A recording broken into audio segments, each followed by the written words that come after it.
I've been training with this bells of steel Hydra rack for the last year and a half, and today we're going to walk through some of the features, attachments, accessories, and decide, is this the ultimate slim 6-post option for your garage gym? Massenomics. Hey Tommy, nice rack. Well, I'm glad someone finally noticed. This is a bells of steel Hydra, and I do agree it is a nice rack. I'm going to take you through a little walkthrough of what I've been using in my gym here and how I built out this slim 6-post option that's maybe a little different than what you're typically used to in a standard 6-post that you might find in some home gyms. So, little backstory here. I originally picked up this rack from Bells of Steel when we were at the Arnold in, Tanner, help me, 2024, I think? Yeah, 2024. Yeah, we picked up this rack from Bells of Steel there. I had the flat foot option, and I ran with, it was just a 4-post. You get that metal bracket basically across the bottom for your flat foot, and I ran with that option for about a year and a half. And it worked really, really well. I had no issues with it, but as all things in the home gym go, you want more, you just need more. And so I had this idea, what can I do to make a 6-post but not make it enormous? You know, in Massenomics gym, we got some Rogue 6-posts in there, and those things, I think they're like a 44-inch depth, maybe another 30 some on the back. It ends up being like a 70, 80-inch rack when it's all done, which in this setup would come out to like here. And I don't want to take up that much room. So looking on the Bells of Steel website, I found that they had options for a 17-inch cross member in the back. I'm thinking, okay, now we're talking a little lower profile, a little slimmer. Started looking at what it would take to get this thing. Got these picked out, the back uprights, the cross members for the side here. And we reached out to our good buddy, Kayvon at Bells of Steel. We said, hey Kayvon, we got an idea for you. We want to talk about a slim Bells of Steel Hydra build. What do you think? And he said, I like the idea, I'll send you the post. So thank you to Kayvon for sending us these pieces. And we're going to talk through this now. So I've had this in this setup for only about a week. It's a relatively new addition, but what did this gain me? What did this extra post back here gain me? Well, for anyone that has a 6-post rack, you know what it gains you. It gets you this storage. It's really nice. You have this extra area back here where you can do plates. It's not in the way here where you're squatting, benching, you're not running into things. If you come around to the side over here, Tanner, you can see we also have bar storage now. And this is something that I learned from Massenomics Gym where you have lots of bar storage on the back, really easy access.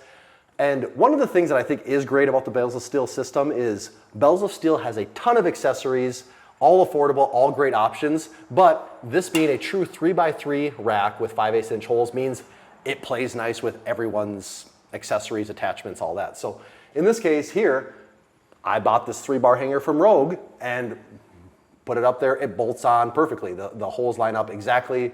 No modifications, nothing needed. So that to me is a really big selling point, is that it is compatible with other people's components. Over the years, or sorry, I shouldn't say over the years, over the last 18 months or so using this thing, to me it's performed really, really well. I really couldn't ask for anything more out of a rack. I'm definitely not babying this thing. When I'm taking my plates off, I'll take my 25, I'll throw it against the rack. You can see down here, spots where I've thrown the plates and the paint is chipping. And I expect it to chip. If I'm throwing plates at you, that should happen. Like, it should wear off. But I don't really care about that. And one thing I've learned through my home gym journey is that the rack is one of the least exciting parts of the home gym. It's kind of the foundation you build everything on. So just having a solid foundation that you can build, add attachments, add weights, add bars, all that, that's to me the point of the rack.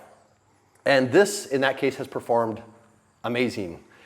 Another thing that I like, it has the west side spacing. So if we go down here, you have the west side spacing. It starts, I'm not sure, sometimes you'll see, I question how people decide where to put the west side spacing, but it starts probably 2 feet off the ground, and you know, it's going up to a little above my hip. So in that bench area, you got tons of adjustments, which I like. Now that I've gotten used to it, I can dial in my bench exactly where I want it to be.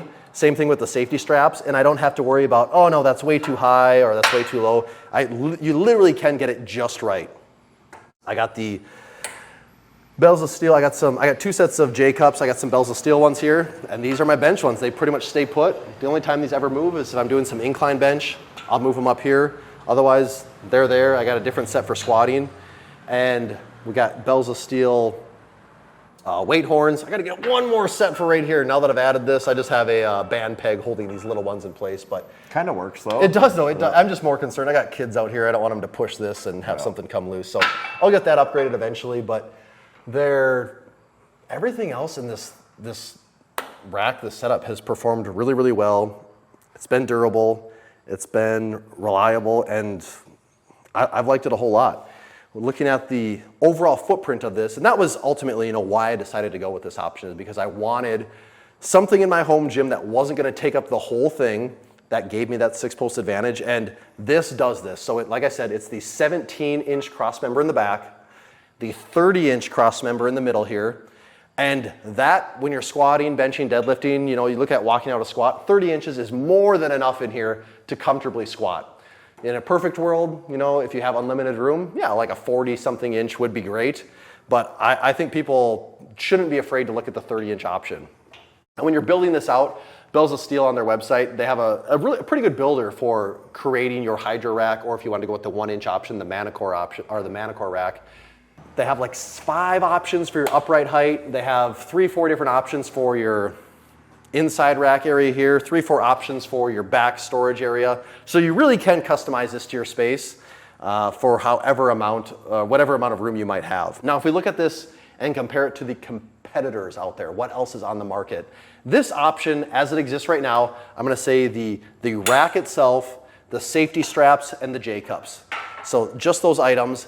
Bells of Steel, you're looking at about $1,700, and they have free shipping. The other 2 big names in the space, I would say, a lot of people are going to go to Rep or Rogue when they're pricing things out. Rep actually comes in a little cheaper, but it's not a direct comparison. So you'll see some of the options will be off by an inch or 2 when you're building, which is not a big deal. But the Rep option comes in at $1,500, so you're going to save $200. One thing to note about the Rep system, though, is that I believe the Rep option, you don't have the numbers on every hole. So on this, you have numbered every hole here. Through the west side spacing, you're numbered every 2 holes, which makes it really easy to find where you need to put the pin. The Rep option, I believe, is every 5 holes. Some people, that might be worth the $200 savings. Some people might say, 520 to 25, like, there's a lot of gap in there. I would like more numbers. So I can understand how that would potentially be a pain point with some people or a con, but you do, like I said, save $200 in the process. The Rogue option is probably the most comparable to this from just a straight up feature standpoint. The Rogue option is going to run you about $1,900 though. So again, $200 more on top of this, but on the spec sheet, very comparable. The Rogue might have a couple more holes on the side here, but overall, it's going to perform really, really similarly. So it's up to you to decide, do you want to go with an import option or a made in America option? And then on each one of those, how much do you want to spend to get there? Overall, though, like I was saying, my experience with Bells of Steel, I didn't know. I had no experience. I'd never bought anything. This is the first piece of gym equipment I ever bought was this. I didn't know. An import thing, is it going to be crappy? Is it not going to be any good? And I would have no hesitation recommending this to someone that's trying to save a little money or just looking for a more budget-friendly alternative to some of the options that are out there on the market. And if you do look at this and you think, hey, I'd like to get myself one of those, we do have an affiliate code with Bells of Steel. That's in the description below. You can click that. It'll get us a little referral bonus. It won't save you any money, but it'll let them know we sent you, and that's worth something, right? That's worth everything. Yeah. To add to the compactness, I mean, this would fit on a one horse stall mat too. Actually, yeah, it would. So yeah, this is because this is 43 inches wide. You can, 43 inches wide. Yeah, well, it'd be close because it's 43 on the inside. These are 3 inches. 6. So you'd be at 49, which horse stall mat's 48. Okay. But you could get the 41 inch with option. Bells of Steel does have options for that too. So you could fit it on one horse stall mat if you wanted to, if that's. That's how we measure things in this country. Then talking about accessories, I mean, you were able to even you have the Darko anchors on this thing. You have the custom, what do you call that, the rack header? Yeah, I switched out the Bells of Steel rack header for one of my own that I made. Bremy Strong, he made these J-cups. That's the beauty of it. It plays with any 3x3 5/8 inch system. So when you're looking at pieces, for the most part, you just know it's going to work. You don't really have to debate, is this fit my rack? It just will work typically. Some people are 1-inch hole elitists. Do you feel like what are you missing out on by having 5/8? Is there anything? So that's one thing I have noticed as I got deeper into this is a lot of guys are the 1-inch elitists. And I thought in the beginning maybe I was missing something on that. And I will say that all the companies make their biggest, baddest, craziest attachments are with a 1-inch system. But in my own experience, my own lifting, I've done powerlifting meets. I've done like 6 powerlifting meets. I've done 2 in the last year, both prepped in this situation. I've never once felt like my training has been hindered by not having a 1-inch attachment. Another thing to consider with 1-inch attachments is they're just more expensive. Depending on who you're buying it from and what you're getting, it could be anywhere between like 20 and 50% more expensive for the exact same thing, but because it has that 1-inch attachment, you pay the premium. So it is a way that you could actually save a little money going with the 5/8-inch option. Pro tip. Pro tip. We're all about saving that moolah over here at Massenomics. What I missed, Tanner? You got any questions? No, actually, well, I do have one of the most random questions possible. I don't know the answer. I don't know if you'll know the answer. Okay. Why on this piece is it like that? There's some 1-inch hole? Talking about holes, there's some 1-inch. Do you have any idea? I assume that it just has something to do with the metric. It's the metric system. No, I assume that has something to do with the factory they make these in.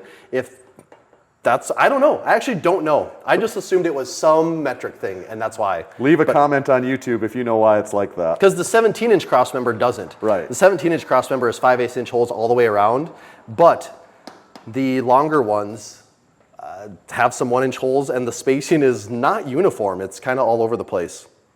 I don't know why. Someone smarter than me, tell me what the hell's going on down there. Yes. No, I think it's a sweet rack, and as far as the space efficient part of it, it works really good in your gym. Yeah, my overall footprint, I don't know if I said the actual number, but 30 here, 17 there, that gets us to 47, 3, 3, and 3, that's 9 more. That brings us, this whole footprint is 56 inches.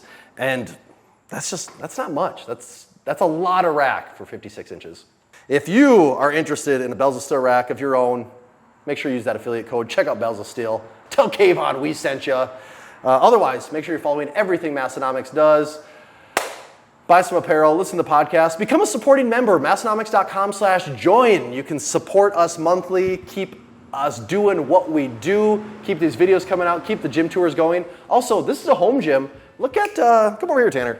Look at joining the Massenomics Certified Training Facility program. You get your name on the map, you get to show off your gym to people all over the world, and it is the #1 way that we decide where we're gonna take gym tours next. So if you ever want a Massenomics gym tour, that's your ticket to the fast lane to make that happen. We'll see you guys next time.